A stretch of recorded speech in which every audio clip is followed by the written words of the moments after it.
there's no help in solving. You know, if somebody gives you a random Rubik's cube, you know, there are people that can very quickly bring it to the initial state, right? Group theory is not what they use. A challenge would be to use group theory to develop algorithms to find the best path to the initial state, the state one. You're out there on some element of the group, right?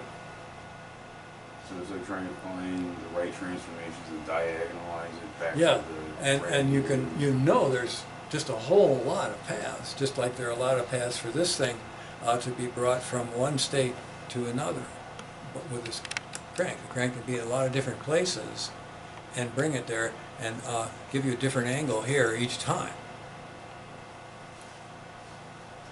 Group theory helps you solve that problem very nicely. I haven't yet thought about it myself very much because it just became daunting since the permutation groups that are associated with it, permutation rotation groups, are huge. It's a huge, huge symmetry. But if somebody were to present me with a molecule that had, you know, Rubik's cubes basically, well, then you'd be interested in it because you'd be interested in what's the spectra of all those rearrangements, you see, because it would be done quantum mechanically. So you'd start off with a, I think you'd start off with a Rubik's octa, right? Right, that would just be 8 cubes, right? Start with that one and analyze that symmetry. And imagine it's quantum mechanical. What wave functions would you get? What would be the eigenstate of the waves using the permutation group S8? Permutation 8. That's 8 factorial elements. It's still pretty big, right? I thought about it because I have 5, 6, 8, you know, puzzles. So I have a pyramids, I have a dodecagonics, I have a 4 Rubik's cube, I have a morphic cube, and you know, like, I don't know what that one is, but I certainly know that I've seen the triangular ones. Yeah, so I have like the one that has like 12 faces, and see, like the Rubik's, the cube has 6 faces, right? Hexahedron. Yeah. So, and the dodecagonics has 12 faces, and the same group is like exactly what you said about C3 and C6 are very related, right? So when you solve the dodecagonics, you use exactly the same permutations that you use for the Rubik's cube, although it has 12 faces. But you use exactly the same algebra to solve that puzzle. And the same goes for the 5x5 Rubik's cube. Although in that case you have a extra group. You have an extra group because you have to, like, the edges. You have now to because the parities and all of that stuff. Right. And you need to, I mean, that's an extra group. But in the case of the Rubik's cube and dodecagonics, it's exactly the main. It's like saying like C3 and C6. Yeah. It's basically subgroups. Yeah. Yeah, when you're talking about this group right here, or this one, that one allows for inversions, which are hard to do. Even on a Rubik's cube, yeah. Break it apart.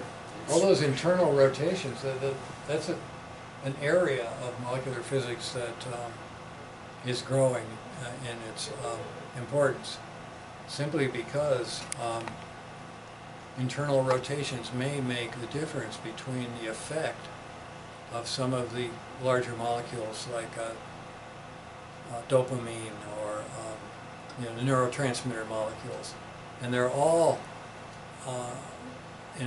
they're all molecules that have quantum structure. And by that I mean they aren't just a tinker toy like this. but there's something that has internal rotations going on all the time. SF6 is very stable, so the probability of these two switching in the body frame is essentially zero.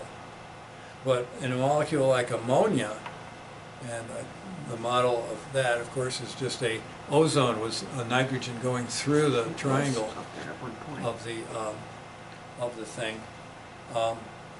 Basically, if I just get those, that's ammonia right there. Forget about what I'm holding in my hand.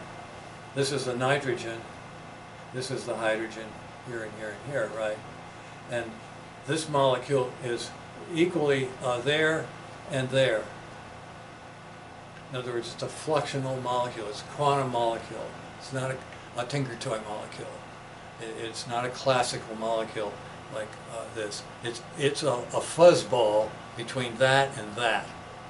Equal amounts. 1 over the square root of 2 of that plus 1 over the square root of 2 of that is the ground state for the inversion motion. So that's in the case of an induced representation from C1 to C2. Start with C1, it's just one thing and you get two things. The inversion levels of ammonia. Now there's a lot of big molecules that have that kind of behavior going on all the time. And there are molecules that, in order to have their effect, fit in a pocket somewhere. And the idea that I've heard bantered about is that the location of the, whatever, it comes like this, and then the next minute it's like this. When it's like this, it won't fit. When it's like this, it will, you see. So these neurotransmitters may be engaged in a quantum mechanical dance every time they make you feel good or bad. Perhaps conversely, you can shut them off. Yeah. Who knows?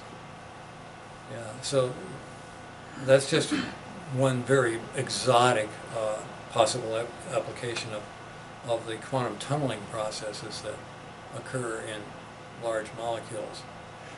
The ones we're going to look at are where the angular momentum of the molecule tunnels from one place to another. And in some cases it's tunneling from these 6 different places. And other times the angular momentum is in the valley here, tunneling between 8 different places. Each of those is an induced representation of the local symmetry. And C3 symmetry in one case and C4 in the other. So that's what we're headed toward just from this little stuff. So we'll be making correlation tables like this to tell what happens. Then the challenge will be to actually figure out where the spectra are that result from that tunneling. It's taking us a little bit of field here, but it's worth it. Oh, it's good. Yeah, really Heads touches up. it well.